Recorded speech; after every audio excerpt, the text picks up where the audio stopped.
Hi, I'm Ben, And I'm Josh. and this is the Bad and Magic Podcast, a podcast about games, life, and other things. And this is episode 8. I am a big fan of Powers of Two, so I'm all in for episode 8. Hooray! Now, last time you and I had kind of had to delay something that was probably quite timely culturally, and maybe it's become a bit stale, but let's talk about the Sonic the Hedgehog movie. I want to talk about the Sonic the Hedgehog movie so badly for no other reason than I've never seen this happen before in my adult life. What happened? Well, all right, so I'll explain it then.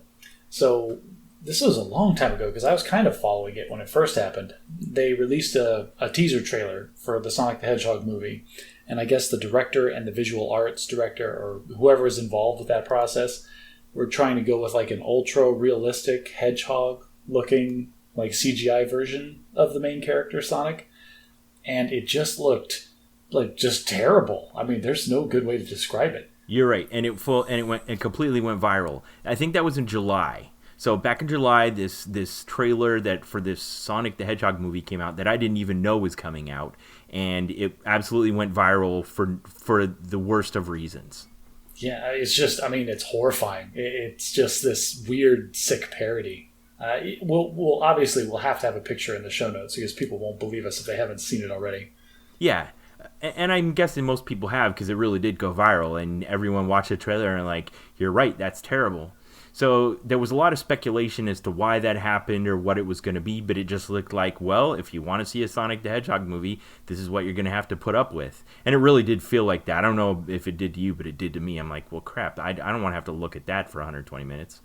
Yeah, because, like I said, I've never seen anything like this happen in my adult life. So, well, I mean, it's already in post-production. They've spent millions of dollars on it. Like, this is just what we're going to get now, right? Yeah, supposedly on a $90 million budget, they'd come out with this kind of what they do where you've got a real-world actors but one cartoon character, like a la like the Pikachu movie, Detective Pikachu, which I didn't see either. But there was an artistic decision made somewhere along the way to make Sonic be more of a, I don't know, a biologically accurate hedgehog.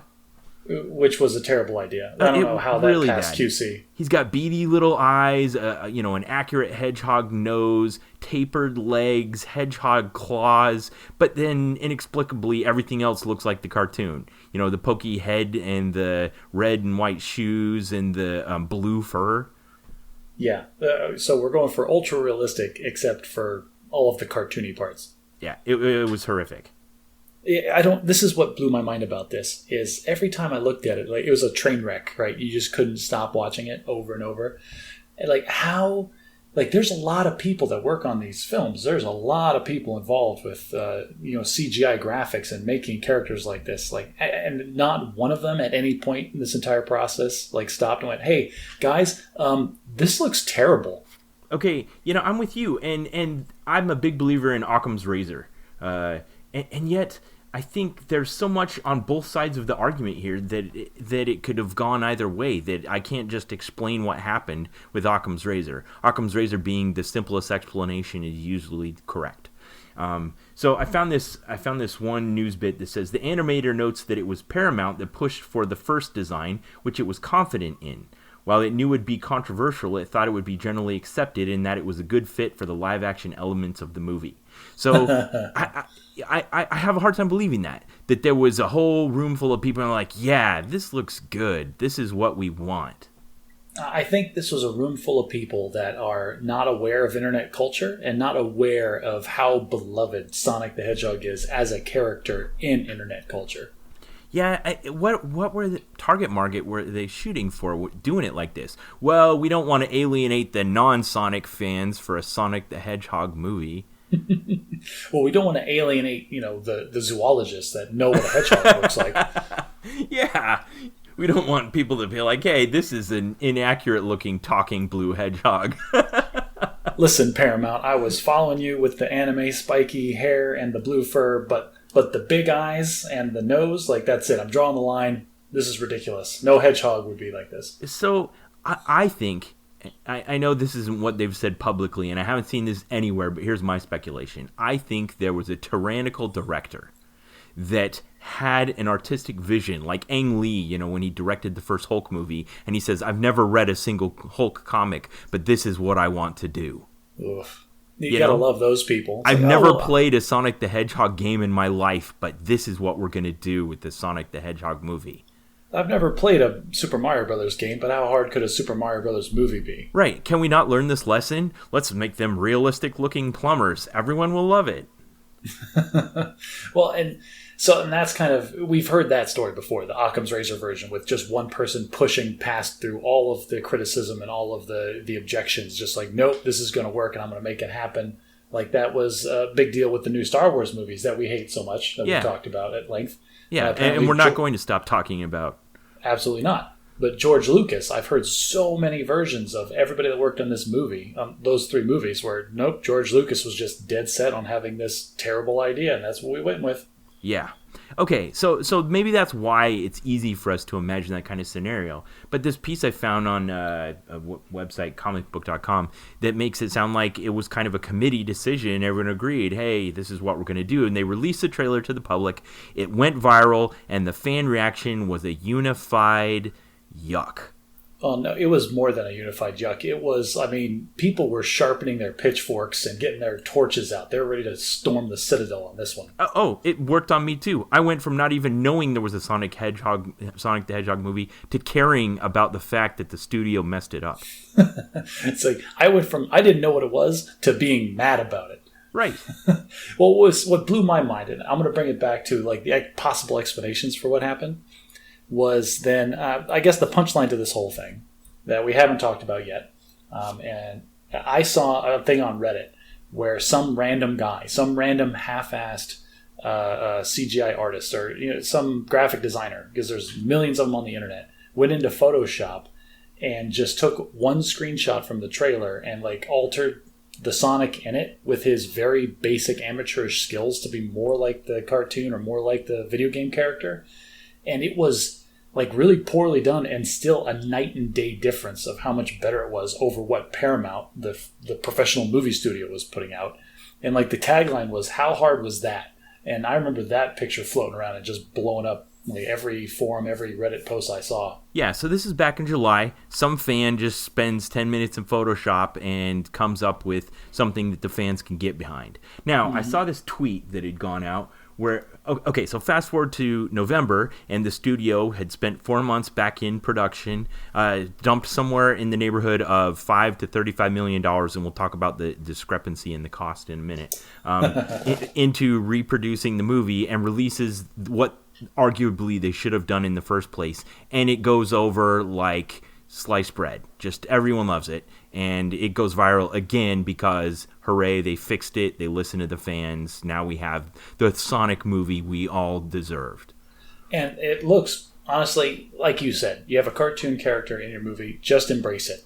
Just make him look like what everybody wants him to look like, and it looks way better. It does. I can't argue at all. It took the same trailer, like it was cut for cut, the exact same movie, and instead of me just sitting there being repulsed and confused, I'm like, hey, this movie looks kind of fun. I might go see this. And this feeds into the conspiracy theory that my wife came up with, and her theory is that the Sonic that we're getting now, the one that everybody wants, is actually the original Sonic, and they had doctored up a fake, terrible trailer on purpose just to generate buzz about the movie. All right, we're gonna let that sit because I don't want to just shoot that one down just yet. I saw a tweet where someone had said, if they'd released the fixed Sonic trailer first, we'd still hate it. That's an interesting aspect of it too. So now we got to go back to the Occam's Razor. Like, did they create the terrible thing, had the super negative reaction, and then fixed it? Or did they have this big, elaborate conspiracy theory of having 2 separate Sonic the Hedgehogs released in a time frame that made it look like the studio cared about what we thought in order, and at the same time generating a ton of buzz and publicity for this movie? That's why I'm going with Occam's Razor here, Josh. That's why I can't embrace Nicole's theory. it's a good theory, and I've seen a lot of support for it that the studio did this on purpose. But everybody wants to go viral. Everybody wants to generate a bunch of buzz and publicity around their movie. But I don't think this was on purpose. Right, really and this, it goes with every conspiracy theory, and why every conspiracy theory gets shot down is because there's too many people involved. Whenever you have people in a group, somebody's not going to be able to keep their mouth shut. Yeah, exactly. Like the moon landing. Of all the thousands of people involved in doing this, you think someone would have come out by now if it was a conspiracy. Well, you're assuming that they weren't all shot dead and buried in Area 51, but that's something besides the point. One other thing that I want to point out about this, like you said, there is a discrepancy between the $5 million or the $35 million, depending on what budget numbers you're looking at. Right. But the one question that I have for this is, so movie studios are loath to spend more money on stuff, especially when they're already in post-production.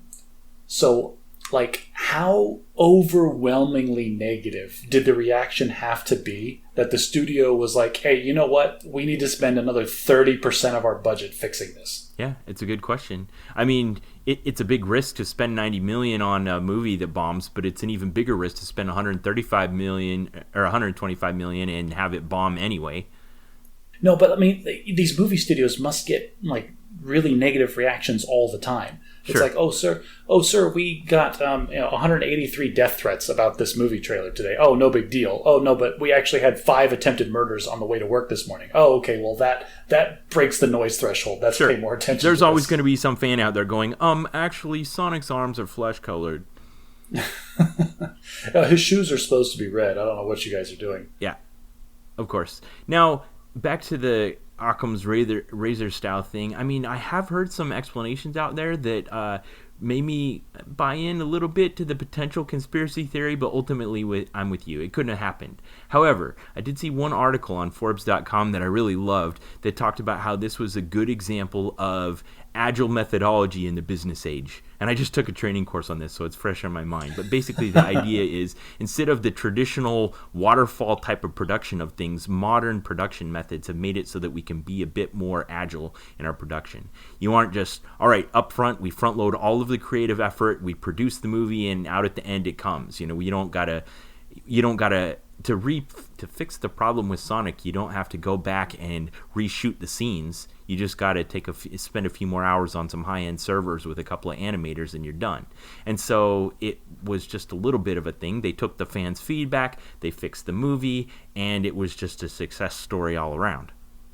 And that does make a lot of sense. I mean, if you had to reshoot the movie, that's one thing. But like you said, I mean, they had all the assets, right? All of the wire diagrams, or the way they do the CGI is there's always going to be the low-level first iteration where it's nothing but like a stick figure that's moving around on the screen. Yeah, and we never get to see that.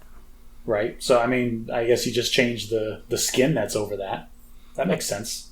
And that's to say nothing of the fact that they got Jim Carrey to play the bad guy, who mostly nowadays just chooses scenery as guys like the Grinch, but I'm actually kind of looking forward to it, so I may go see it in theaters.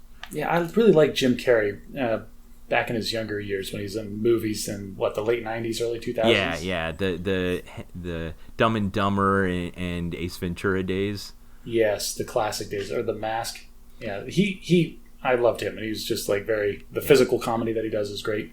But now I feel like, so you know what got me off of Jim Carrey? What's that? Is that show that was on Netflix where it's Jerry Seinfeld having coffee with different comedians? Yeah, comedians and cards having coffee. Yeah, did you see the episode where he went and talked to Jim Carrey? Yeah, where Jim Carrey's like crazy guy in an art studio. Jim Carrey's like a freak show. Yeah, he is. He's just political and jaded and angry. And he has this 400-foot long canvas and I don't know, hundreds of tubes of oil paint lying around. I'm like, oh, dude, you're such a freak. This is why you don't want to ever meet your heroes or ever see them in real life. Yeah, I saw this fascinating conversation with Kevin Smith about doing a movie project for Prince, where it just illustrates how detached from reality someone who's surrounded by yes men can be. When you're just wealthy and get anything you want. Yeah, it gives you a weird perspective. Yeah. There's so many of those. Nicole and I have so many actors and actresses that we really like in the roles that they play in movies. And then we'll see like an interview with them, and it's like, oh, I wish I had never seen that because that person's actually an idiot. Well, we'll add to that list Adam Sandler and Nick Cage. Well, I'm going to throw this one out there. Eric Skarsgård, if you've never heard of him. He played Tarzan in that live-action Tarzan movie with Samuel L. Jackson. It was a terrible movie. I'm guessing I might know him from another role, but I didn't see that one. He's in True Blood as one of my favorite characters, Eric Northman, as a vampire. Yeah, still nothing. It's fine. You can look him up later. Eric Skarsgård has this... He has this amazing screen presence. Like, he's on screen and the camera just like you can't turn away. He's just like so Daniel intense and just really there. And I don't know how to describe it because I don't have the proper vocabulary. But then we saw an interview with him while he was getting ready for his role in Tarzan. And oh Ben, he's so dumb. He's so dumb. And it just ruined it for me. Darn it. You can't unsee that kind of thing. No, he forever ruined all of my characters that he plays that I like. In the back of my head, it's like, but he's kind of dumb. Well, speaking of needless wealth, I want you to tell what has happened with Oko Thief of Crowns. Oko. So I don't want to spend too much time because I don't know how many of our listeners even care about Magic the Gathering, but this has been fascinating to me. So the last time we talked is we were on the point where we were pretty sure that Oko was going to get banned and his price had started to drop in response. So the manufacturer, everybody was set that they were going to come out and they would say, okay, you can't play this card in tournaments anymore. And so where it had been a $60 card a couple of months ago, it had gone down to about $30 when we recorded the last episode. Yeah. 2 days after that episode, Wizards of the Coast, the manufacturer, released the new ban and restricted announcement, and they said they pulled the trigger. This card, Oko Thief of Crowns, is now banned in tournament play in this format, the standard format. And I thought that was it. Like, oh, that's done. Like, his price is going to tank. Ben lost all of his money. I thought that was going to be the end of it. But now it's been 2 weeks, and I went back and looked, and Oko's price is actually increased to $50. So even after it was banned and like his use in tournaments has been limited now to fewer formats, it's worth more than it was right before that. So I can't remember what my prediction was on the recording, but I do believe I made a prediction about this. You did. You were going to buy and hold, expecting him to regain his value, but I don't think even you expected him to recoup. I didn't think it would happen this fast, but I knew it would happen eventually. I mean, that was crazy. And yeah, as of today, he is out of stock. Like, you can look on all the websites to try to find him, and he's just not there. Yeah, wow. So cool. So this has to be an effect of that he's so good that he's actually affecting other formats than the standard, right? Yeah, yes, that's true. And there's also something else going on. I mean, I don't know how to describe it.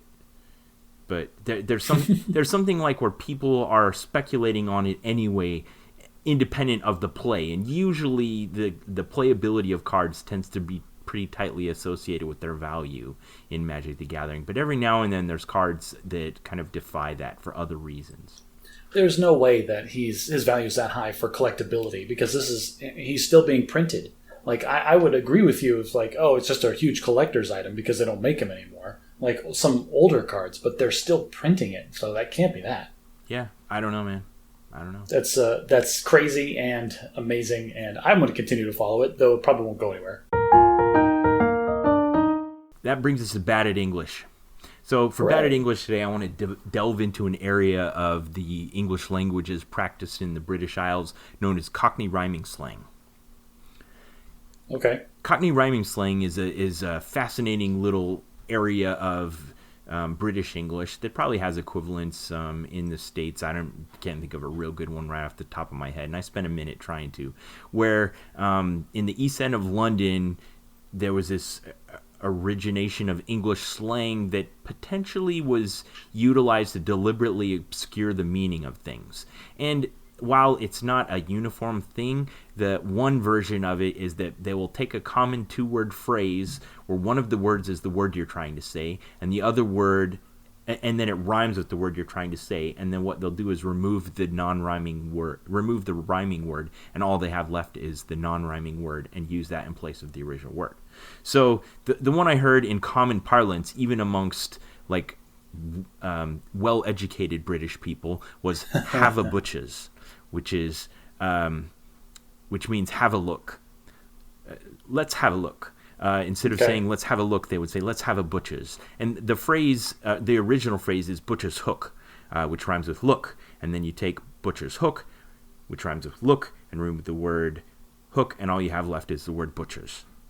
This sounds like a whole other language. Like, why would anybody do this? This is really complicated. So there was a few others I heard. For instance, the phrase apples and pears rhymes with stairs, and then they would say the word apples in place of the word stairs. So how are you supposed to pick that up if you've never heard it before? I don't know. But I saw some things that actually speculated that there was a lot of criminals on the East End of London, and they were deliberately trying to come up with a language that they could speak openly amongst themselves that would obscure the meaning from, law enforcement officers. I'm sure that's the romantic version. I'm sure the real version is two kids screwing with their parents. So another one I heard was like dog and bone, which rhymes with phone, and then you take out the word bone, and all you have left is dog, meaning. Well, hang on, I got to answer my dog. Yes, or sometimes they would use people that are famous in the UK, so these ones don't translate at all, and they would explain it to me, and I still wouldn't get it. Like there was someone called Jack Jones, and it rhymed with alone when you say it with a British accent, and then you take out the word Jones, and all you have left is Jack, so you would say on my Jack, which means on my own.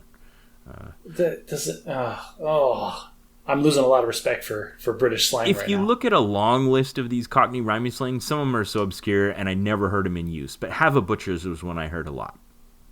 Let's have a butchers. I want to hear somebody speak in nothing but like Cockney rhyming slang to somebody else talking nothing but Cockney rhyming slang, and just see what that would look like. It would probably sound like like a rap battle. Yeah, you can kind of see it in like the beginning of the musical My Fair Lady, where they have the girl from the East End of London that's like, "Oh, I'm a good girl, I am," and she speaks a lot in Cockney, and she's hard to understand at first, but then she turns into a refined woman.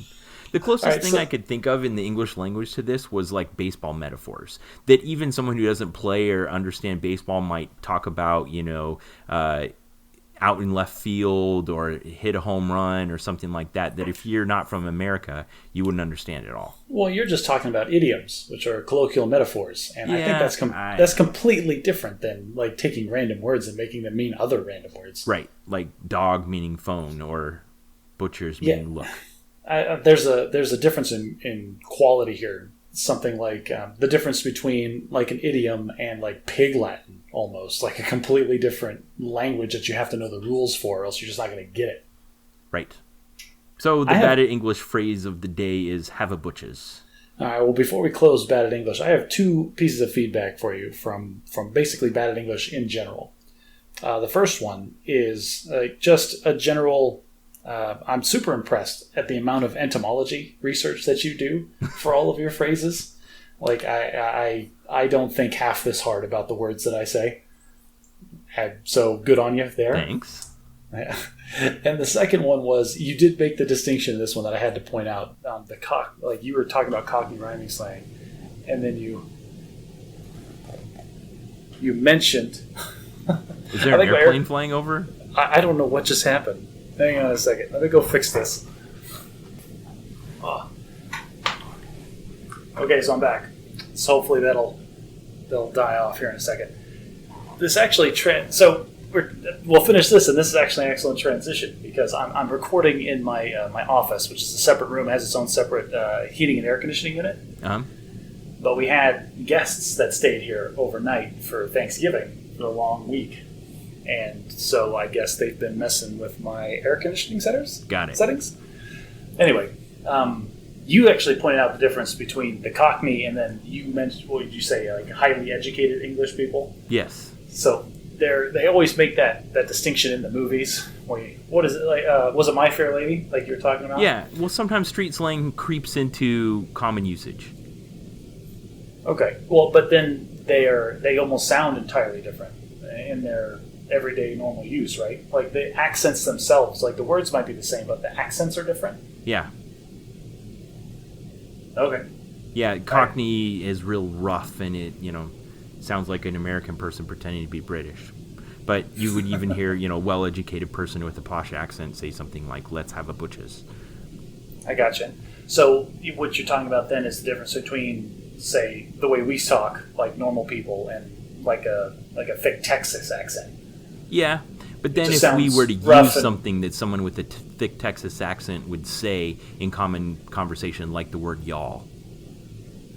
Oh, y'all going to the park? Yeah. Yeah, it just sounds a lot of place. I get that. Okay, I can get behind that. All right. Maybe we should expand bad at English to include... Oh, thank goodness. We should expand bad at English to bad at American English at some point. All right, I'll have to give that one some thought because I haven't done as much research on that. I was told when I went to college that I have a weird accent, which blew me away because I don't think I have an accent. Yeah, I've gone through all kinds of stretches in my life, having lived in Oklahoma and Alaska and Idaho and all over the place. But that's interesting because you have lived all over the place, both in the States and then overseas. Do you ever try to pick up the local accents while you're there? Yes, it's just I think anyone does to some extent, just try to blend in. And I remember when I got to Alaska being very conscious of the fact that people would be like, "You talk funny." I'd be like, "I don't know what you're talking about. I just sound like a kid from Oklahoma." Well, I think the southern accent's real easy to do if you live in America for any length of time. But I've always been really interested in accents and just the different phonic changes that you have to do to make the sounds. All right, I have a video clip I'll put up in the show of my daughter practicing her Wiltshire West Country British accent, and she was fantastic. My kids would go to school every day and be British kids all day long, and then come home and turn it off like a switch, just back to American.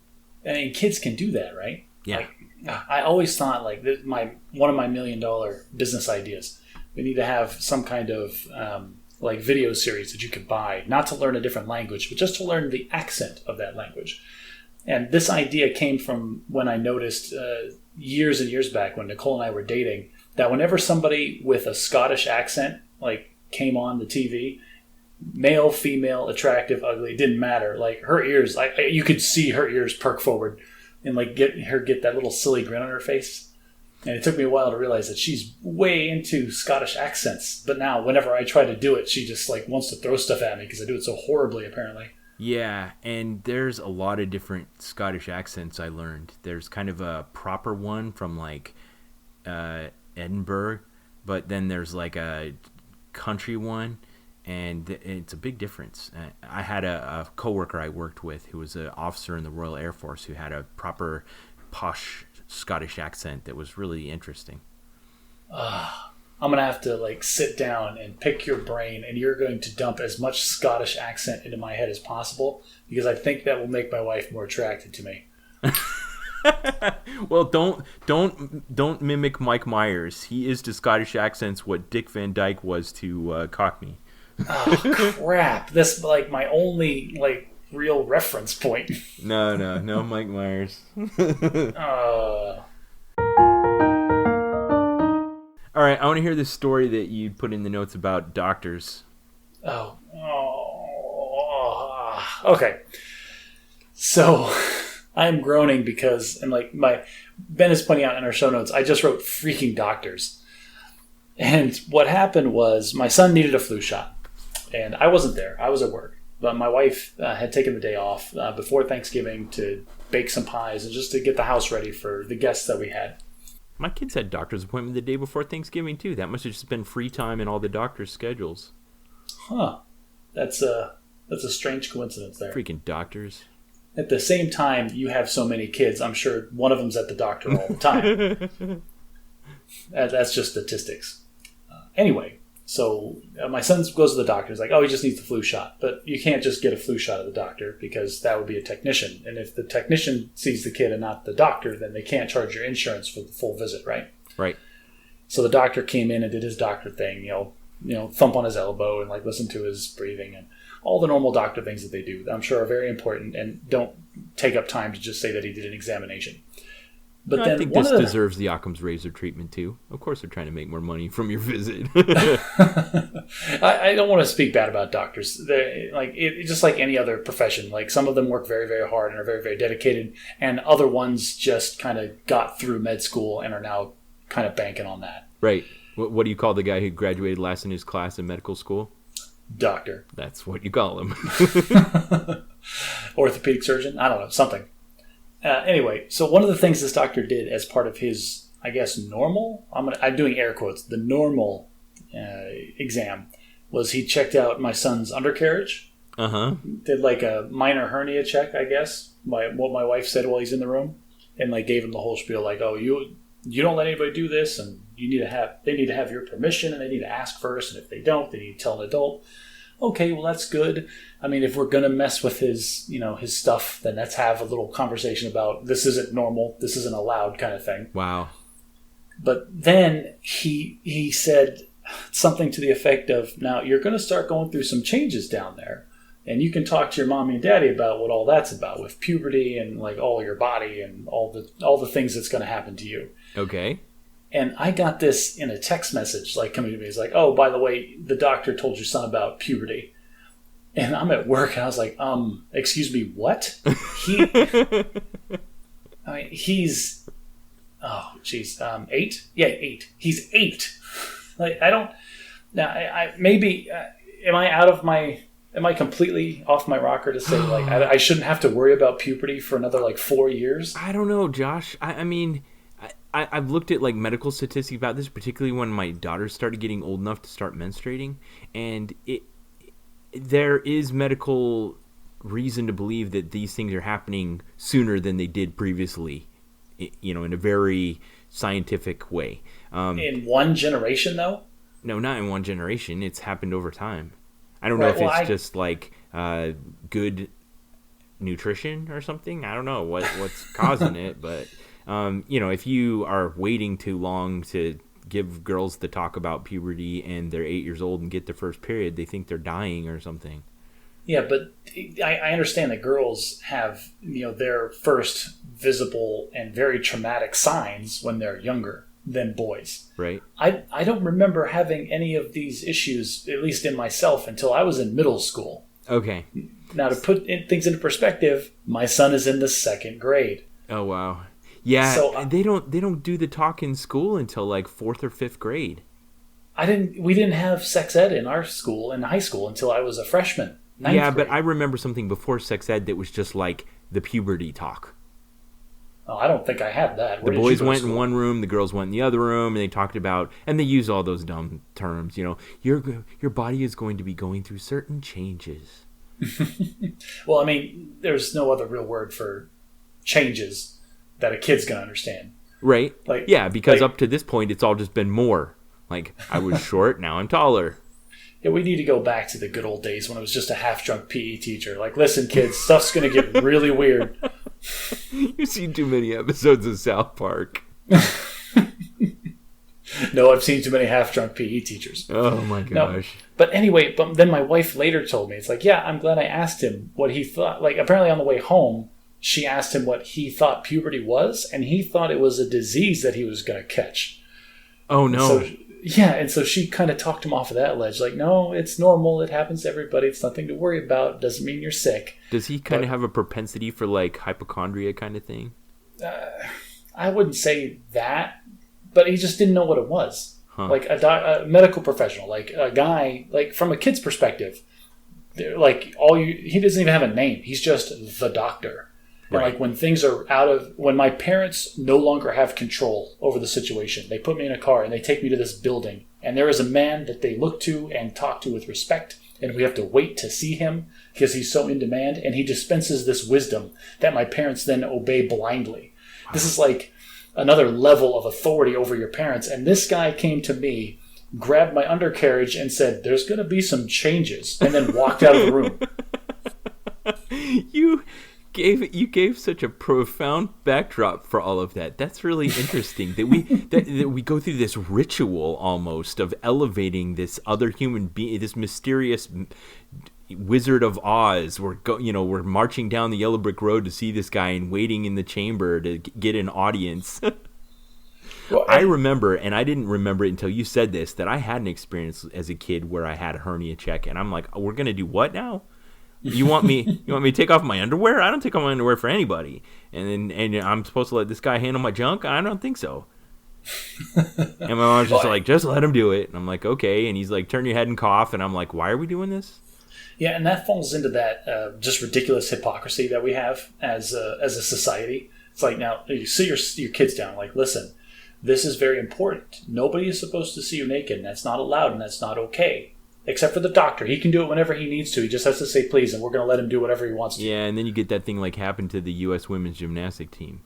Some of those women were sexually abused with their parents in the room. I don't want to go there. I honestly, I'm not. Yeah, that's probably far enough. I'm not educated enough on that topic. Yeah, I just read about it because I found it really disturbing. Well, I feel like there's no two sides of that conversation. I feel like that was really screwed up. Yep, that was really screwed up. All right, next topic. Yeah, sorry, I didn't mean to insinuate anything like that while we're talking about your child. So you had to dispel the notion that he had a disease. Did you give him the full talk? No, we did not give him the full talk, and because I had a very long talk with my wife about how I'm dead set. Like, this is too early. This is too early. No good can come of this. Did he ask you more questions? And he has not. And you know what, Ben? If he had come and asked me more questions, like, hey, the doctor said this, then that would have been the indicator to me that it's stuck in his head and he's thinking about it and it's actually making some cycles. But the fact that he's never brought it up again ever means that, just like everything else in his life, it just went in one ear, out the other, and he's back onto Minecraft or whatever. Then what made you think he thought he had a disease? Well, my wife said that he had asked about it in the car ride on the way home, immediately after. Huh. Okay. So it's not in his mind, from my perspective at least. He's not dwelling on it or thinking about it, or it's not bothering him. Yeah. And I don't want to burden him with, like we talked about a couple episodes ago, this world-weary information, like stuff that's just going to weigh you down. Like, just enjoy yourself for a little longer, kiddo. Yeah, and you know what? Having raised 3 sons that have all gone through puberty, I don't recall having actually had any of them come and ask me about this talk. Oh, and this is in America, we do really bad with this talk in particular. Just like the entire mysticism that we've built around just sexual relationships between 2 consenting adults. I don't know. We just don't do a good job with that. And like I mentioned before, my talk with my kid is going to be much, much more about the emotional connections that 2 people have together versus the strict biomechanics of it. Because the biomechanics are very straightforward, and we should be as ashamed of it as we are as a society. My favorite quote I've ever heard about this is that every generation likes to think that they invented sex. Did we not? Like, I feel like I don't know. That phrase has wisdom built into it. Well, and this is the classic children-parent thing, where there are some things that you will take from your parents and you just accept, and there are other things that for some reason just never penetrate that shell of they don't really know what they're talking about. Yeah. But the irony of the fact that you exist because your parents figured it out escapes these kids that think that they're discovering something that the world has never known before. Listen, my parents may have figured it out, but they have definitely never done the double somersault Dutch. I was going to make up some word, but I can't think of anything. I can't think of anything that's going to keep us PG. Buddy. It's not a real thing. It's like, whoa. No, but you know what I'm saying. It's like when your parents did it, Ben. They were barely in the same room as each other. Oh, but you're exhibiting the thing. Every generation likes to think that they invented it. No, that is not the case. And that's all. Well, that's my Forrest Gump point. Oh, my counter argument to that is it is our generation that came up with and has been using the internet. So I'm willing to lay money down that. We didn't even invent pornography, and we didn't even invent the internet. There's this scripture I love in 1 Corinthians in the New Testament that says, and the people of, I think it's Corinthians. I'll look it up and put it in the show notes. It's in the first book of Corinthians, and it's, if I die, clear my browser history. No, it is. It says, and thus the people did go from place to place with itching ears seeking to hear some new thing. And it has nothing to do with my browser history. But it sounds just like browser history. It's just, sharing the latest meme or looking at a social media feed, except it was back in ancient Greece. Hey, Ezekiel, check out this clay tablet. I've got chiseled some rockin' like bods on this one. That's it. That's exactly it. We there under the sun. There is nothing new. Well, can you imagine trying to hide like clay tablets that if you dropped them they would shatter? Say to be like super careful when your mom came in. We look at their pornography now and we're like, yes, look at this fine art. And that was not why it was created, but. I always hear those things like, oh, back in the ancient times, boobs weren't that big a deal, but wrists and ankles, ooh, buddy, watch out. Yeah, every generation likes to think they invented sex. So I had my own experience with the medical profession the week before last. A year ago, I went in. I got a call. I put myself on a waiting list to be in a residency program for orthodontia. So as a kid, I had mostly straight teeth, and my parents couldn't afford braces anyway. And there were no functional problems, and so I never got my teeth straightened. I just had a few that were kind of crooked, and it was bugging me, and it was causing problems over time. And so I'd gone into the orthodontist for a consult, and he's like, well, you don't require them, so the military's not going to pay for it, but we can put you on a waiting list for our residency program and let the student doctors experiment on you. I'm like, okay. I met all their criteria of going to be there long enough and not going to deploy or anything like that, and they put me on the list. So listen, we've got this great program where we take some half-trained idiots with power tools and we let them go to town on your jaw. So I'm about to get to that. So so last December they called me up and I went in for my first appointment, and they're like, all right, let's do this. So what do you want? And they kind of laid out their plan and then brought in the student. My doctor's name was Don Ho. No, it wasn't. Yes, it was Don Ho. Was this was that on his name tag, or was this just some prank they're pulling? And his first name was Don, and I did not sing Tiny Bubbles to him, but he was really great. And the way this residency program was carried out is that the doctor very much supervises it. And with orthodontia, it's just there was no power tools involved. It's just glue a thing on your teeth and then put a wire through it. And every time it would be glue a thing on my teeth and go get the doctor and have him come look at it and say, yeah, that's it. Go ahead and harden it with the UV light. So there wasn't a lot that could go wrong. What went wrong is when they were putting the rubber bands on and their tool would slip off and they'd stab me in the gums and I'd get a canker sore that would last 3 weeks. Terrible. Anyway, fast forward a year. I'm almost at the end of my course of treatment. That resident graduated and became a full-fledged doctor. So Dr. Ho now is a dentist at the same office. And I've got a new one. I can't remember his name. It's not as interesting.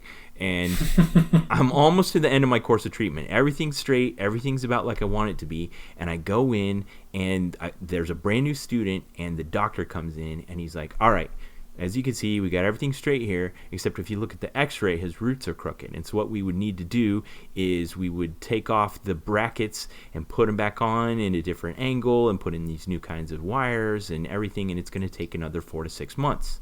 No, they didn't. And I was expecting this to take a year, and I was happy with where we got, and my eyes got all big. And then the doctor looks at me and puts on the full-on guilt trip. Like, well, you got all this treatment for free, and we let you in because you're helping our students learn. And if you stop now, then you're taking away a valuable learning opportunity from our students. Oh, tell me that you told him to shove it. Just that hesitation. Okay. You're right. This is Ben Rich. Hang on. I'm Ben Rich. I just heard that somebody screwed up, and now I'm gonna have to go through 6 more months of braces. Oh, well, thank you so much for your consideration, doctor. I appreciate everything that you guys have done with me so far, and I wish it could be another year. Oh, okay. So I had a real crisis moment because he really was plucking my heartstrings here. Like, I did understand that I'd gotten what I'd paid for, $4,000 each for 2 of my kids for free, and that there really was some learning that had to take place. And we had this new student in that really had just not done anything. He changed my rubber bands twice, and that was it. And there was something he wanted to do that would potentially have some continued improvement on my mouth. But for the most part, I'm happy with where I'm at. And I sat there for what felt like forever until finally, and not as crudely as you said it, but I told the doctor I wasn't willing to do that. Oh, very good, Ben. I'm so happy. I am so happy. I must be having a terrible influence on you. I didn't even have second thoughts about it, and really it just goes to the depth of just the. anyone that's listening that's had braces understands just the omnipresence of the inconvenience of wearing braces. Oh my gosh. That's I was so hoping, like, at least like compromise with him, like, okay, doc, tell you what, take the wire out, put it back in straight, and then like once the kid gets a good look at it, take them all out. Yeah. So next month, I think when I go in, they'll take them off, and I'll be done right at my year anniversary, and I couldn't be happier. And they're gonna give you that, like, you're gonna walk in, they're gonna look at you at the side of their eye, and they're just gonna shake their head, and you're gonna have to deal with that guilt then. No, I feel pretty assured in this. I am really ready to get these things off. You know, you did get this stuff for free, and this was a learning opportunity. Yeah, a learning opportunity that you guys screwed up. Go ahead and take all this crap out of my face. When I got braces, I joined like this secret fraternity. I didn't know people would come up to me and start conversations and be like, "Oh yeah, you have braces too." And it could be anybody from other grown-ups to like 14-year-old kids. And we were part of the braces club. I felt like I, got my secret handshake. Well, I will say, when I saw you the first time, after having seen you, like, I met you the first time, you did not have braces, and then known you for upwards of, 15 years or something? Yeah. And you never had braces, and then we saw each other at this last tournament, and you had braces, and I immediately thought, what possessed you to do this at this point in your life? I had second thought several times. Well, I'm glad that you were able to stand up for yourself. Like, I'm seriously proud of you. Aw, because thanks, man. I wanted nothing more than to be able to, like, I need to give you like a clicker. Like, you click a button and I'm just going to burst into the room like Kool-Aid Man style. Listen here, doctor. Yeah. My friend doesn't have the guts to say no to you himself, so that's what I'm here for. Just like a bad comic book where I come into the room, I know the full situation, and just start laying it down. That would be awesome. Every now and then I'll run into like a 14-year-old kid and he'd be like, "Oh man, yeah, I got braces too." I'm like, "How long you had yours for?" And he's like, "Well, this is my third year and they had to break my jaw and I wear headgear every night." And I'm thinking, I don't have anything in common with this kid. I feel so bad for him. Oh, kid, this was completely elective because I was stunningly handsome the first time. Oh. And I just wanted my teeth to catch the light perfectly so they sparkle when I smile. Yeah, I'm not like getting a bleach or anything. I just want to be freaking straight. I had one on the bottom that was turned 90. Whatever. I'm happy now. First world problems, man. Enough about braces. Let's talk about Thanksgiving. Oh, these guys gave me free braces, and they were not done perfectly correctly. That's right. First world problems. So first world. All right, yes. Let's talk about turkey. All right, so I'm gonna I don't know if you know this about me, but Thanksgiving is hands down, by and far, my favorite holiday of the year. I did not know this about you. And it has nothing to do with family and giving thanks. It's all about the food. Okay. Like, I love Thanksgiving food. Like, when my birthday rolled around in early September, my wife asked me, "Hey, what do you want to have for your birthday dinner?" I said, "I want to have Thanksgiving dinner, and I'm going to make it." And I had turkey legs and mashed potatoes. You totally and sweet misunderstood potatoes the and gravy question. casserole. She was asking you what she could do for you. I know, but no, I wanted Thanksgiving dinner, and so I made myself Thanksgiving dinner for my birthday. So then real Thanksgiving comes around, and I remember this transition happened probably 3 or 4 years ago, where my grandmother, the matriarch of the Fleshman family, had that long talk with us at Thanksgiving. Like, this is the last Thanksgiving that I'm going to host. And so she's needed to pass that torch, right? And this is a big moment where families are destroyed in infighting, and people like warlords develop trying to claim territory and people to come to their house for Thanksgiving. I'm imagining Game of Thrones, and you're sitting there breathlessly while the sword point is floating through the air and pauses on you. Yeah, imagine the guy sitting on the Game of Thrones sword chair. The Iron Throne. Thank you. I should really know that better than I do. I only know it because of a book I read. I didn't watch it. Fair enough. So the king sitting on the Iron Throne looks at all his nobles and goes, "This is my last year being king. I'm going to let you all figure it out." And then walks off. No, she didn't anoint anyone? Oh, no, she did not pass the torch or nothing. She just said she wasn't doing it anymore and just, like, washed her hands of it. Did that thing that dealers do where they clap and they turn their hands up and down and then walked out of the room. So did you resolve it that day, or was it like not until next Thanksgiving that people started playing like chicken of who was going to invite everyone to their house? So I resolved this in the only way that I know how to resolve problems like this. Wait. I want to guess. Okay. I can't. All right, so how do I resolve problems, Ben? You know this. Come on. You can do this. You take them head on by directly confronting the problem. That's right. And how much regard do I take for other people's feelings? You don't care one bit. But I'm failing to understand all of the feelings of the other people involved. Like, were there other people, like, you wanted to have, your solution was to have it at your house, but you knew other people want that too, but you didn't care? Basically, yeah. Okay. So there's multiple, like, my grandmother has, my aunts and uncles, she has 2 sons, 2 daughters. So I have, my dad, his brother, and then my 2 aunts. And I have 5 or 6, how many cousins do I have? I have a lot of cousins. And so the family's pretty big. And like when you get it to that level, there's a lot of people showing up at one place, right? Yeah. And so what I did was I approached the problem head on with zero regard to other people's feelings. And so next year, close to Thanksgiving time, I said, oh, by the way, I'm going to make Thanksgiving dinner. If you want to come, great. If not, I don't care. Which also means I'm not coming to yours. Basically, yes. Okay. Like, I am making Thanksgiving dinner at my house. End of story. But you're kind of missing out on all the, like you said, if you love all those side dishes and stuff like that, then you're missing out on the crowd factor. Oh, you see, and that would be a very important point. If there was side dishes that other people made that I really liked. Does that make sense? Yeah, but there's also like a limited amount of space in the oven and time to do all of this, and if you increase the labor pool, you also increase the kitchen space, and there's this convergence that happens. My sister and I were talking about this, that as the number of people at a Thanksgiving dinner goes up, the variety of side dishes increases exponentially. Well, it has to, in order to accommodate just the sheer volume of food that you need to feed all those people, which means you have to outsource, which means you have to deconflict. And so once you have your basics covered, then people have to start reaching deeper into their bag of ideas to come up with side dishes. I don't know. I found there's enough natural variety in people's preferences for side dishes that you almost don't have to manage it. Like, you don't got to worry that 5 people are going to all bring green bean casserole. Like, somebody really loves it, and they'll bring it, and they have a favorite recipe, and somebody else will bring something else. So that is all an excellent exploration of the natural thought processes that happen when you have a group of people trying to communally make a large meal. I threw all of that out the window.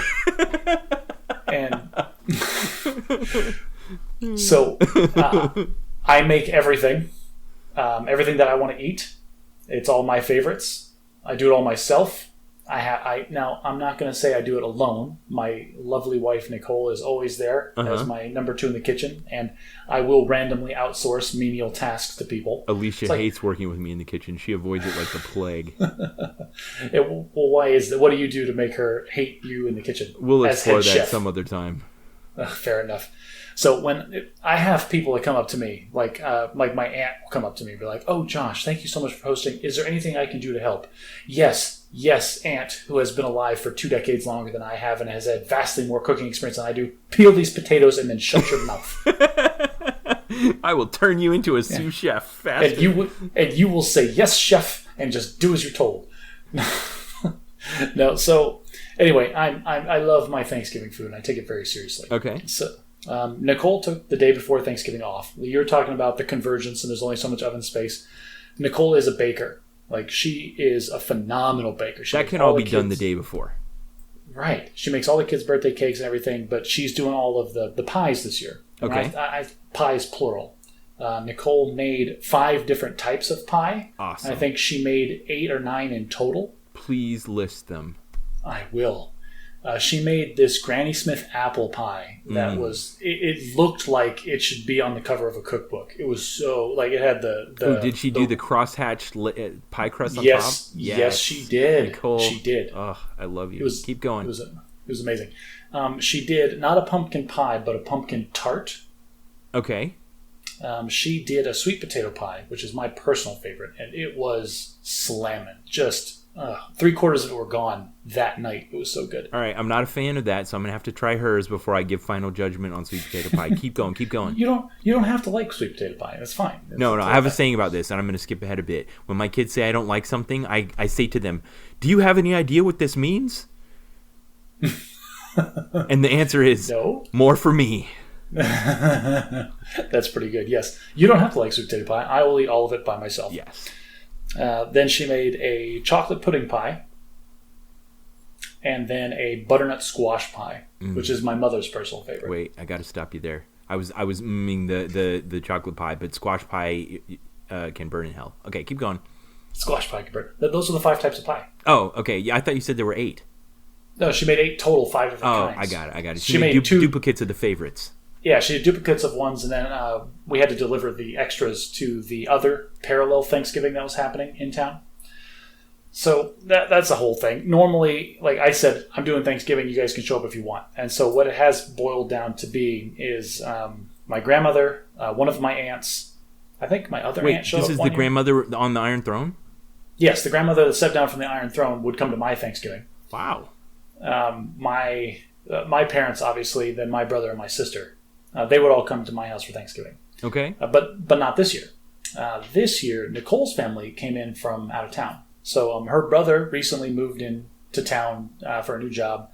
Her sister decided to fly in from Oregon, and her parents drove in from Kansas.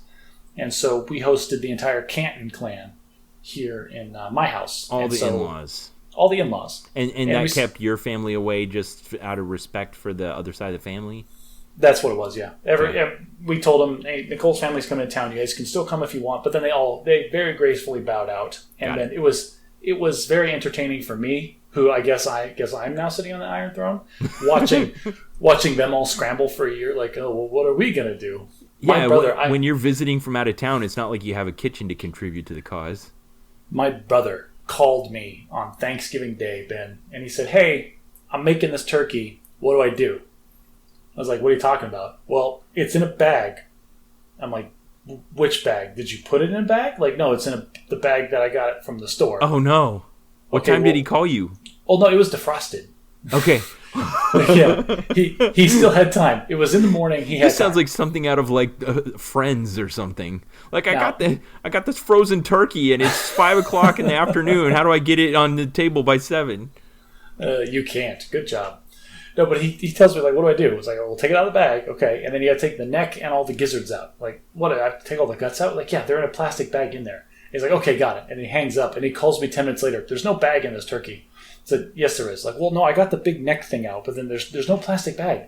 "Alex, there is a plastic bag full of that turkey's organs inside that turkey somewhere. Do not bake that turkey until you have pulled a plastic bag out of it." I love it. I can hear you using that exact tone of voice and cadence. Repeat. Anyway, no. Do not cook the turkey with the plastic bag inside. This will be a disaster. Yeah, I do not care what you think. I am telling you what you will do. He found it, I'm assuming. I don't know, Ben. But it was... But I told him, like, on the phone, I was like, "You should take this as a clear indication that you shouldn't do Thanksgiving." And he goes, "I know, this is my wife's fault." And then I heard his wife from the background. She goes, "This isn't my fault. I don't want to make a turkey either. This is Josh's fault." Oh, because you normally make the turkey that they eat. Yeah, because I usually make their Thanksgiving dinner. And before that, Grandma did it. Exactly. Okay, got it. So they were left having to do their own Thanksgiving. Yeah. So Nicole made all these pies, and then my brother had a parallel Thanksgiving that I guess he pulled it off. Maybe there was just enough booze there to level it out. Probably, I'm not sure. Sure, it was fine. I slow smoked my turkey with applewood for 7 hours. Do you own a smoker? I do own a smoker. What? Not like a really... My parents gave it to me for Christmas one year, and they said, "This has been in our garage for 15 years. We were cleaning it out. We found this. We figured you could use it." And I do. Wow. And it's like not one of those pellet smokers that like you set it and walk away from it. It's one of those old school ones where you got to put charcoal in it and monitor the temperatures all by yourself. And like it takes work. So, I mean, I put a lot of work into this turkey. I've had pretty good success just following the directions on the bag and just sticking it in the oven and cooking it for the right amount of time. But this year I decided to brine my turkey. Brine? Ooh, yeah. That sounds interesting. I know. How'd that go? You just soak it in salt water for a few hours. It was fine. I couldn't tell if it was noticeably juicier, but it didn't make it worse, so I'm calling it a success. Oh, this was the second year that I've slow smoked my turkey, and like I had a really nice thick smoke ring. Did that make the white meat turn all like pinkish? Only for like the first like quarter inch of the meat, and that's where the smoke has seeped in, and it's where all the flavor is, and the rest is still there. and it's very moist the whole time. Like it doesn't ever get dried out. I need to find an excuse to come to your house for Thanksgiving. I will happily peel potatoes in your kitchen.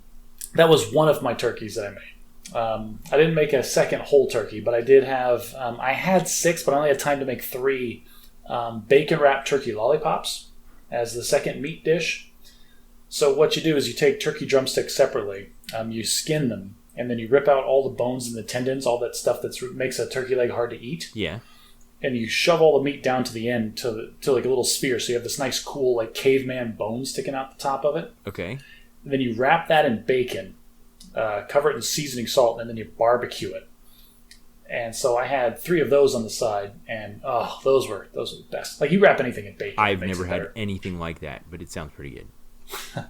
Then we did sweet potatoes, which was my mother-in-law's recipe, so she greatly appreciated that.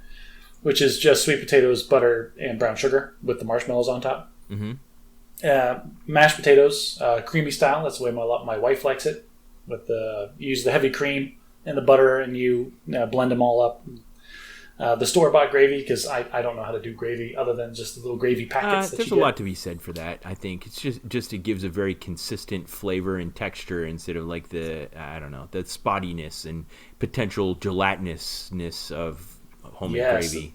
That's the problem. Like, you're supposed to use all of the gooey bits of the turkey and stuff for gravy, and that stuff can separate if you don't cook it correctly. And I think you're right. The consistency is worth it.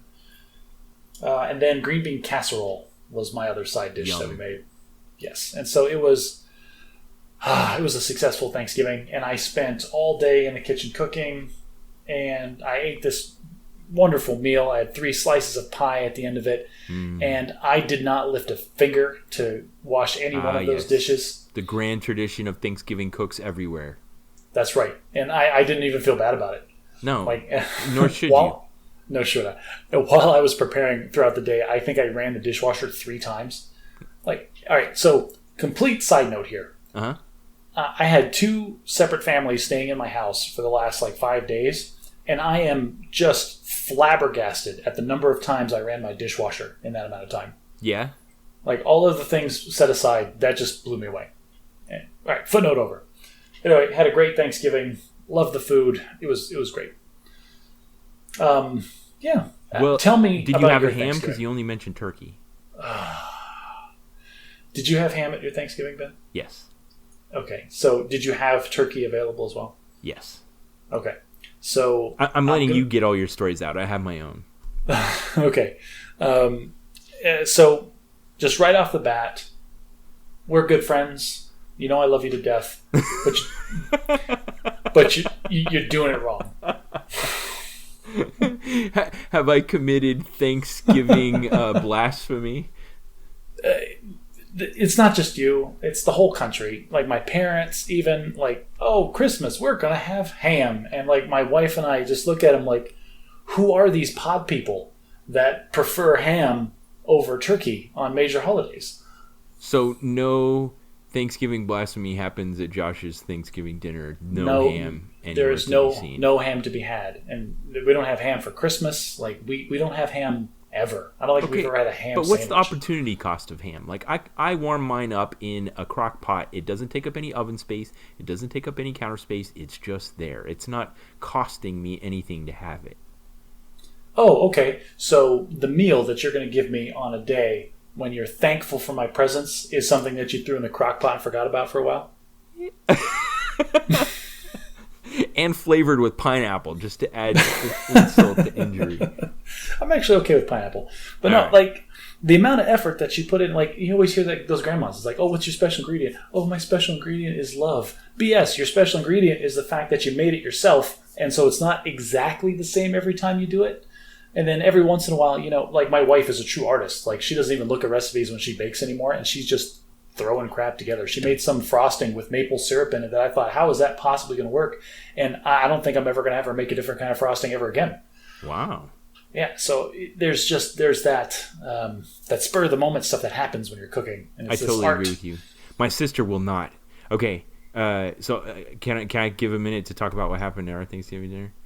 Absolutely, please. Okay, I just wonder if you're at a good stopping point because I got a minute. So my sister, my next younger sister and me, we're only 18 months apart in age. a regular listener of this podcast, by the way, so I got to watch myself.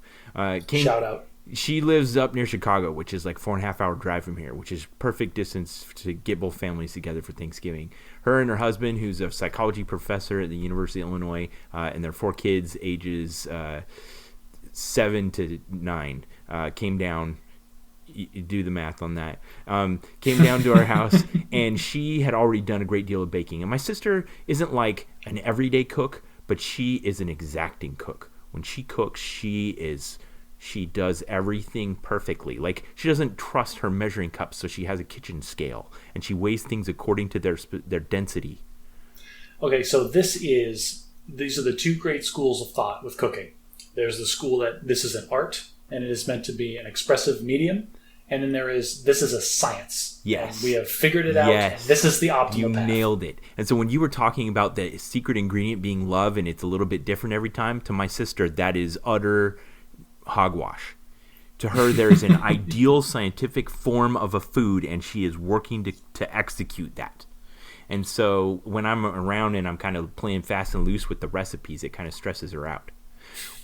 So she'd come down from Chicago with like 5 pies already baked, and my sister makes an exquisite apple pie.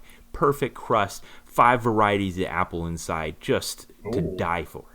She made 2 French silk pies, which, like you said, are like chocolate pudding pies, but she doesn't just get out a box of Bill Cosby and mix it up. You know, she's like full on. It's super good chocolatey. She probably uses like baking chocolate, way good. What else did she have? She brought down a pumpkin pie, and it was pie heaven. I made a raspberry pie with fresh raspberries. I made a banana cream pie, and then we bought a couple of pies just because we ran out of time and whatever. So.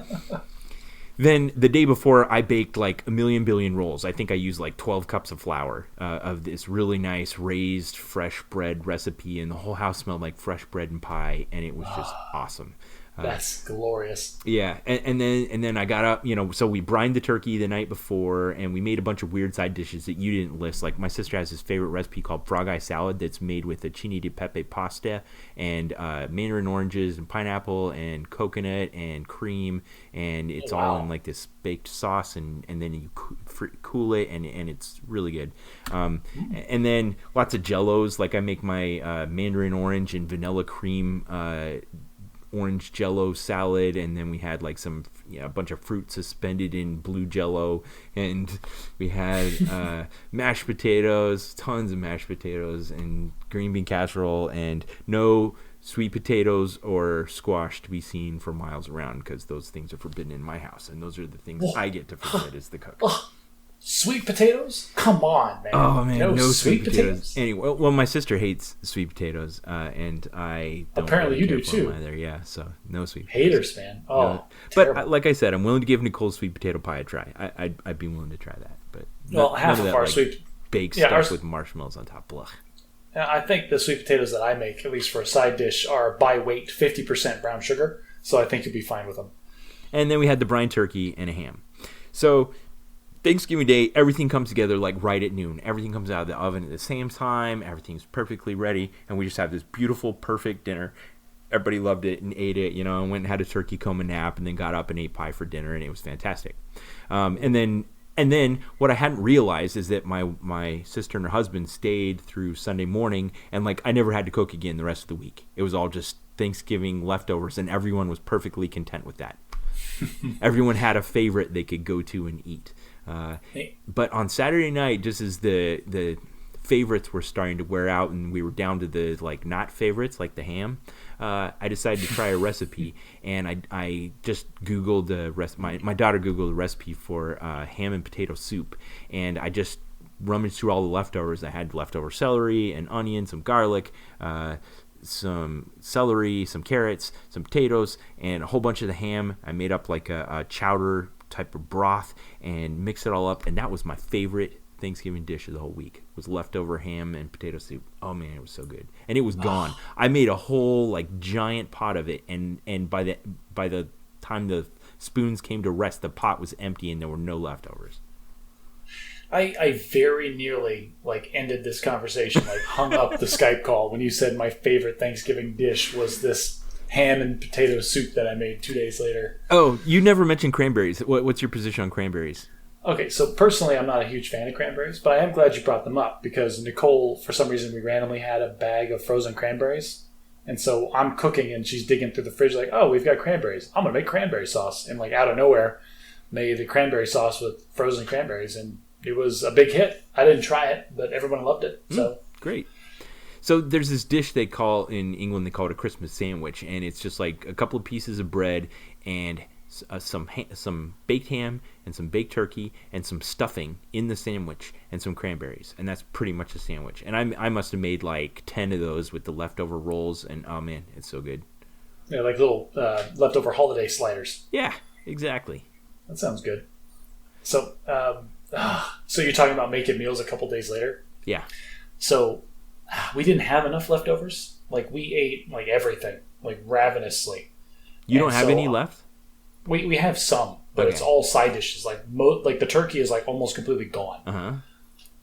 So I had to we still had to feed all these people that were staying at our house for the following days. And I don't know what happened, but it was 2 days later on Saturday. We were just out in the town, like at the park, and there's a Papa Murphy's right there. I'm like, oh, you know what? Let's just go grab a couple of Papa Murphy's pizzas, make it super easy for dinner, and let the kids play a little bit longer. And so we did that, and we brought home 3 Papa Murphy's pizza. And Ben, I don't know what happened. Like I used all of my cooking skill on Thanksgiving Day, and like the rest of it is just gone. Like apparently it's a depletable resource because that's it. I've done all my cooking for the year. We're ordering pizza. No. I had 3 Papa Murphy's pizza. Those are the ones where you get them and you have to bake them at home. Yeah, take and bake. So I had 3 of them, and only 2 fit in the oven at the same time. So I put the first 2 in, and Ben, I burned them. You ruined it. No. When I say I burned them, Ben, like I burned them where I opened the oven door and smoke came billowing out. Your gourmet chef turned into burning the food. Right? Like, how could this possibly be? And like, I fanned the smoke away. And everybody's like, "What are you doing?" I'm like, "I don't know what's happening." And I pull them out and I put them on the counter. Charcoal and, like, pizzas. One of them was edible. It was well done, but it was edible. But the other one, because the other one took one for the team. Basically, yeah. The other one was like the bottom of it was just char black, and then I had pushed it up against the side of the oven, I guess, and so that part was literally on fire. And so there's this big chunk of like 2 slices that was just completely black. And I took a piece, like I'm trying to salvage the situation. Like there's all these hungry people staring at me. I'm like, oh no, it's perfectly fine. I take a slice of it and I bit down and it like shattered in my mouth. Oh no. But then I took the 3rd pizza. I'm like, it's okay. I'm going to pay attention. I'm going to get this one right. So I took the 3rd pizza and I throw it in the oven. I close it and then I set the timer. And I realized what I had done wrong is the take and bake. They gave you the range of time. You're supposed to put it in from 12 to 18 minutes. Well, I had set it to 18 minutes. And clearly that was too long for my oven. What? So then for this... What kind of oven do you have? Like, how could... That doesn't seem like... Even though that's 50% longer, it still doesn't seem like you could go from, the range of overcooked to, like, charcoal in that amount of time. Well, I guess it was still, like, the top looked like pizza. It looked like well-done pizza. It was just the bottom that was charcoal. Okay. And then the other pizza, like I said, was just well done. It was still fine. Everybody ate it. Or they could have leftover turkey. Oh, they could have it left. I don't think we had any leftover turkey at that point. Oh, we had already had lunch or the night before. Anyway, but the 3rd pizza, I throw it in there and I set it for 12 minutes. I'm like, okay, I'm not going to make this mistake again. I'm going to 12 minutes and then I'm going to watch like a hawk. Okay? So like 10 minutes goes by and I just crack the oven to check on it, make sure everything's going okay, and nothing's happening. Like why is this one, why am I having problems with this one now too? And I look up, and when the smoke had come billowing out of my oven, I had just total reaction, had turned the oven off. Oh, no. And so now, yeah. Now you had barely warm oven, and the pizza's sitting in there, and it's probably just getting dry but not cooked. Right. And so then I turned the oven back on, and it was like 275 degrees of the 425 it's supposed to be. Dude, this sounds like a sitcom where some clueless bachelor can't even cook a freezer pizza. So I had 3 take and bake pizzas. I burned 2 of them, and I undercooked 1. Yeah, good job. So what did you end up doing instead? You go out for Thanksgiving duck? No, we shut up, Ben. No, everybody was was super nice about it, even though they shouldn't have been. And like I kept telling them, like, you do not have to eat they this. Ate the burnt like, pizza. I will. They ate the burned and the undercooked pizza. The undercooked pizza wasn't terrible. That's nice. But like, it was super nice of them to put up with that level of nonsense from me. And I think they even acknowledged it's like, no, you did a perfectly slow smoked 7-hour turkey, so we're just going to give you the 15-minute pizza. Nice. Well, I was so embarrassed. So embarrassed. Maybe you broke even on your cook street cred. Right? Like that's the end of it. Like I had this glowing moment on the Iron Throne and then got complacent and then burned 3 pizzas. That's great.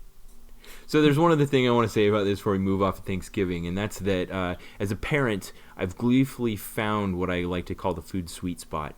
And if you can imagine a Venn diagram, and I'll make one and put it on the show notes. I love all of your parenting things are so systematic and formal. So here's the food sweet spot. It's. I think all parents unconsciously arrive at this conclusion, even if they don't make a Venn diagram of it. The Venn diagram is something I like to eat, and the other overlapping circle is things my children will not eat. Oh, and where those two circles interact, you have something that you can just have in the house and not have to worry about. And it's mine. Right. This is my wedge. You don't have to hide it or label it or anything like that. It's just there for you. I like that. That's good. Now, what's the other circle? Well, then there's stuff that you don't like that they won't eat, and that's a useless part of the circle. And then there's stuff that you like and they also like, and that's the part of the circle where you have to guard it and protect it, or eat it now or forever hold your empty stomach. And so my kids, I found a few things that fit into this sweet spot. That where I make the joke when they tell me that I don't like that, and I say, "Do you have any idea what this means?" More for me. More for me. So a few things like that are like pumpkin pie, as most of my kids don't really like. Dark chocolate, spicy Cheez-Its, I recently found out. My family will eat Cheez-Its like they're going out of style, but if you put a little bit of hot pepper on the outside, nobody will touch them. And that's more for me. So the weird thing is the kids are starting to get on to me, and they're like, well, let me try a piece of that pumpkin pie, Dad. I'm like, no, you don't like this. This is we tried this a couple years back. It's fine. Don't worry about it. You don't like it. You don't like it. Back away from the pumpkin pie. Can I recommend a third circle for your Venn diagram? Sure. Stuff that's easy to make. Easy to make. Your kids don't like it, but you like it. What falls in your overlapping circles? My overlapping circles. All right. So, what do I like that my kids don't like? That's the first thing you have to identify, right? Right. This is a tough question because, like we've talked about before, I just make my kids eat whatever I have. Like, there's very few times where we have something and we force our kids to eat it. It's because they haven't gotten big enough to, one, be like bottomless stomachs, and two, want to feed themselves out of cycle and have the power and ability to do it. But it's coming. Oh, all right. So I think I've thought of something, and this is we don't have Christmas ham in this family because we hate ham. I think I've made that perfectly clear. Yes, very clear. Anti-ham. But a couple years ago, Nicole started this new tradition, and it wasn't a tradition at the time. But I told her this is a new tradition. You're doing this every year, and for Christmas, she made a beef Wellington. Okay, I've had good beef Wellington. In the land it's from. Show off. Name dropper.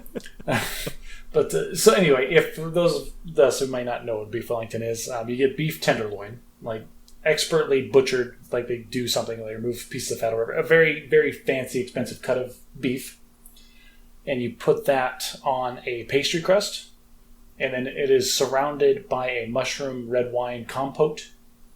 And it's baked. And so it looks like this really nice, flaky, golden brown tart that has deliciously savory mushroom and beef filling. It's a highfalutin Hot Pocket.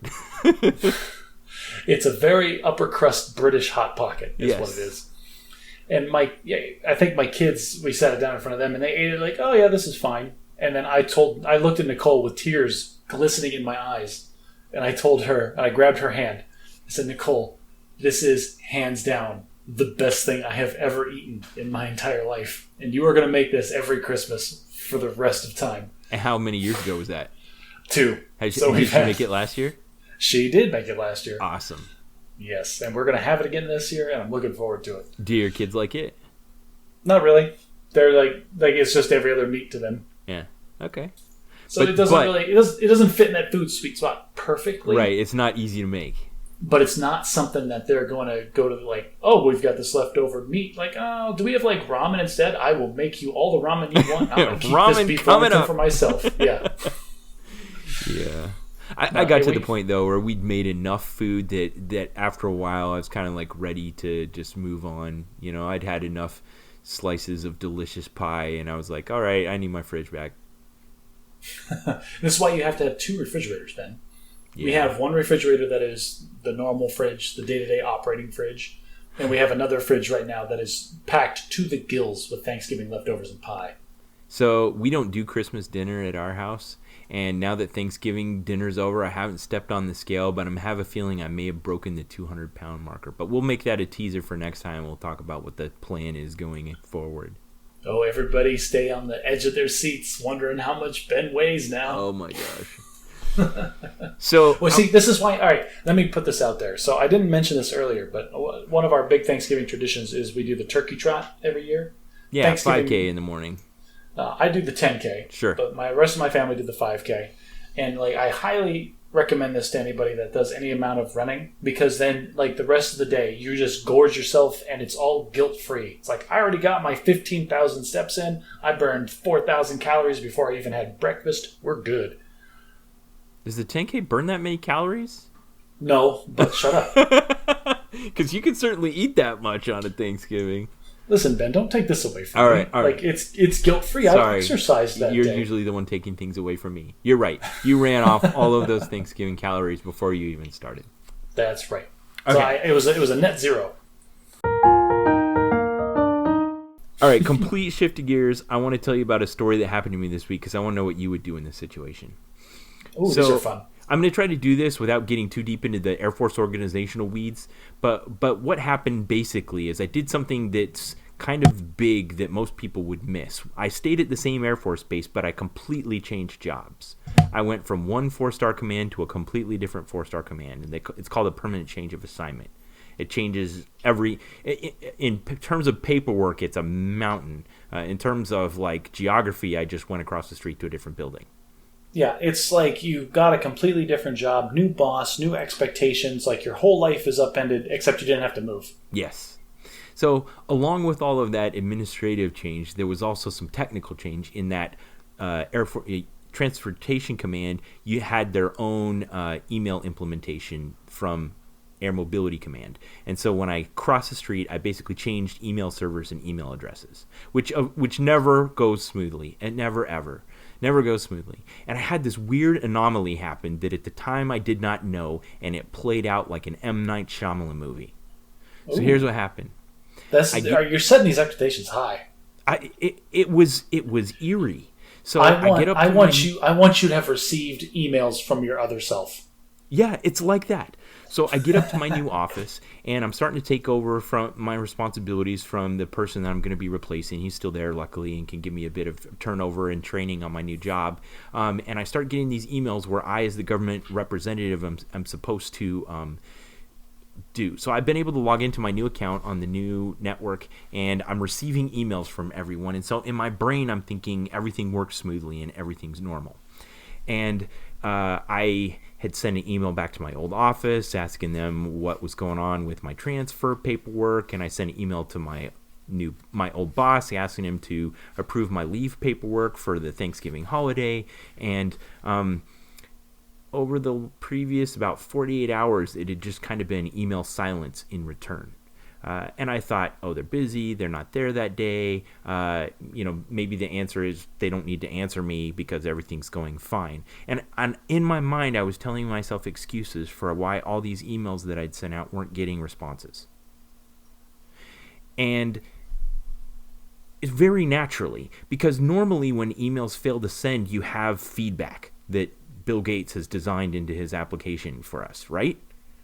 Yeah, there's some kind of weird message you get, like, oh, there was an error, this didn't send. Or, so you either get like another email in your box that's like a server error that tells you this email failed to send for server errors or whatever. And even if those don't come right away, they usually come within a couple of hours, and then you know that the person you think you communicated with successfully received your communication. And if you get suspicious, you can turn on read receipts and stuff like that. But it's generally a very assured form of communication. Yeah, email is... How can you screw up email? Well, or it goes into your outbox. I don't know if you've ever had this experience where you think you sent something and you're not getting a response, so you look in your outbox and it's still sitting there and it's waiting for you to like type in your PIN, or it lost connection to the server or whatever, and you can clear it out and then it goes send. Well, the way you know that you sent an email is you go to your sent items folder and there they are, right? Right. And so if you didn't receive any of those error messages and it's in your sent items folder, then you think you know what happened. Well, somehow I had slipped into an administrative black hole where I was sending emails. They were going as if they'd gone in my sent items folder, and I wasn't getting any failed delivery notifications, but they were not going. Okay. Where were they terminating? Like, what was happening? I haven't fully figured it out yet, but that's not really important to the story. And I did do an investigation to try to figure that out. But there was this period in the middle where I was sending emails and getting all of the signs from my tools that I'd come to know and trust that they were going, and I wasn't receiving responses, and I was telling myself that there was a reason that didn't have anything to do with the fact that they weren't getting my emails. Yeah, you were telling yourself... Yeah, you were like explaining it away or coming up with excuses for the other party. Right. Yeah. So imagine the first time you saw The Sixth Sense, and Bruce Willis is playing this psychologist who you later come to find out is actually dead, and he's like talking to his wife, and he's talking to his... spoilers, man. We spoil everything on this show. If you're a listener to this show and you don't already know that if you hear us say anything about anything, we're going to spoil it. We need to start retroactively adding the spoilers to the beginning. Okay, in this random episode where we talk about parenting, we spoil The Sixth Sense, we spoil all the Star Wars movies, we spoil Christmas and Thanksgiving. For like 110 minutes of the 120 minutes of runtime in The Sixth Sense, he thinks he's talking to living people and they don't hear him because he's a ghost. And this was happening in my real life. I thought I was talking to people and they were hearing me, and I was coming up with the explanations for why they weren't talking back to me. Okay. I was like Bruce Willis in The Sixth Sense. I thought I was email alive, but I was actually email dead. So I'm asking... Right, so here, go ahead. No, please ask your question. Okay, so here's my question to you. How long do you think this would last for you? I don't know if you're more pingy than I am, but how long would you be telling yourself that you're still alive when you're actually dead? So, and that's going to depend entirely on the habit patterns of the people that I'm communicating with. Like, if I email somebody and they usually turn around and get back to me within like an hour or two, then that's going to change my decision making than if I usually get a response from the person within 48 hours or a couple of days. Sure. So for the sake of this hypothetical scenario, let's just assume it's routine enough that you can come up with plausible explanations for why they didn't for a little while. Okay, I think I would let it go for probably 2 days before I started making some phone calls. Yeah. That's about how long it was. Okay, so there you go. So what I was laughing at before was this is a very grandiose way of looking at what is a very normal situation. And I just love the spin that you put on it, like the mystery and the intrigue that you're inserting into your life here as the star of your own life about your emails getting some because all that happened glitch. was I clicked send on a few emails that didn't go. Well, it's like you were talking about earlier. The way that we tell stories is so great because, like, from my end, I'm receiving a conversation of, so I was sending emails, but it turns out they weren't going, and I didn't know that, so it was kind of weird. But from your end, like, Josh, I was Bruce Willis in The Sixth Sense for like 2 whole days. Like, you were email glitching. He thinks he was talking to those people, but he wasn't. He was actually dead. Let's bring it down a couple notches. Your emails didn't get sent. Oh, that's spoiling my fun. No, I don't mean to be such a joy kill, but like you can apply the same situation to like text messaging, right? Yeah. So this I do all the time, where I'll text my wife and then I won't get a response for like 3 or 4 hours, and like I can't stop it. I know it happens, but the increasing severity of the explanation is always there. It just exponentially increases, right? So if she doesn't respond in the first couple minutes, oh, she's busy. She doesn't respond in a couple hours, oh, she must be in a meeting. She doesn't respond in like 4 or 5 hours, okay, she's probably dead somewhere. I need to call the helicopters and get them looking for like the crash site and figure out what happened. Wow. When in reality, you and Nicole's communication levels is way different than Alicia and mine. Oh yeah? Yeah.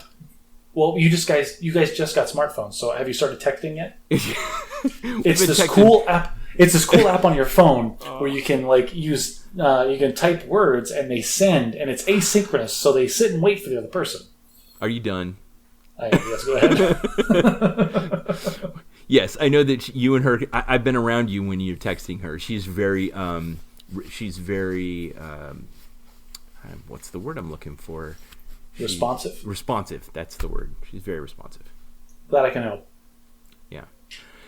Yeah. Okay, I get it. I sent some emails and they didn't go through. But with text, I don't know what it is on Android, but on iPhone, if you text a message, it gives you like 3 levels of feedback. That 1 that it sent, 2 that it got received, and 3 that they read it. So that kind of happens. I think I've seen that in like Facebook Messenger does that. Uh-huh. I used to use that for texting like people that I was playing games with before. Yeah, like next to your message, it puts a little open circle, and then it puts a check mark, and then it puts a face icon. Okay, yeah, and you can kind of tell like what stage the message is in and where people are. But Android doesn't do any of that. Huh. So Android, it's very email-like, where it's just you sent the message into the void, and there's no feedback, and you just kind of drum your hands waiting to see if any responses come. But if you got all the signs that it had been sent as if it had been sent, and yet it hadn't, how long would you go without? That was my boring story that I tried to make too exciting. Now, you see, I feel really bad now because I feel like I spoiled your fun. It was. You're right. It was just a boring story. The thing was that I had this moment that felt like the twist at the end of an M. Night Shyamalan movie where I was like, I thought those people were ignoring me, and they actually weren't.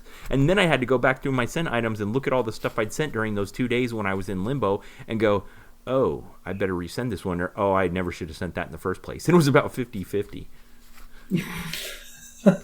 So, all right. So I don't want to be the buzzkill here, Ben. I really don't. But this is a great illustration of how everybody is the star of their own life.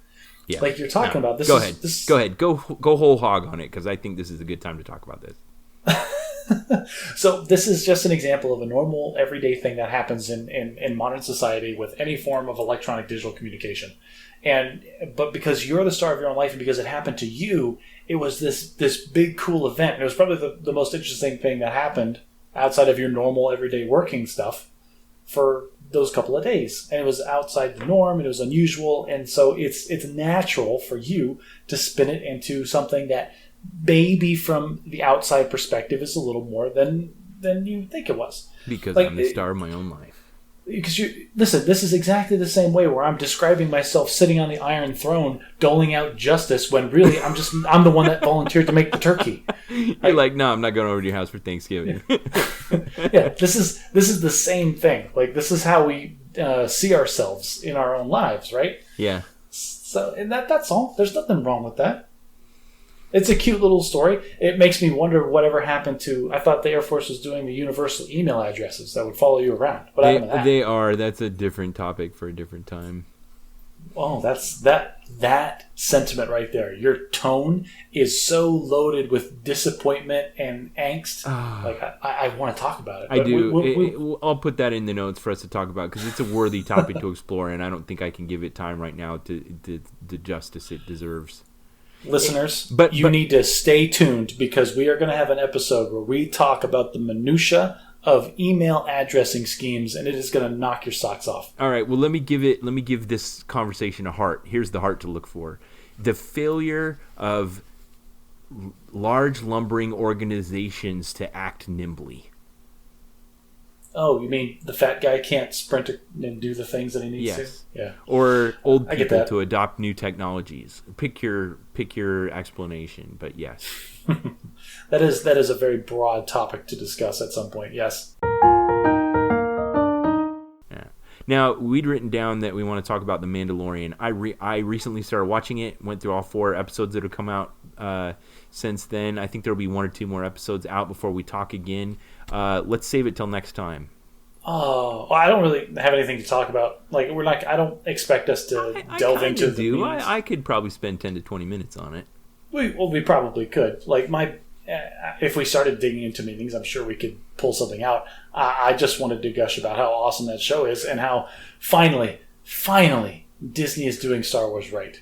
Yeah, like, this is. I would love to be your foil for that conversation. So let's save that till next time. Ooh, okay. I can see us being on different sides of this, and that sounds interesting. Yeah. Yeah, let's do that. Okay, we'll save The Mandalorian and maybe Disney and Star Wars as a later topic. Now, I want to talk to our listeners for a second.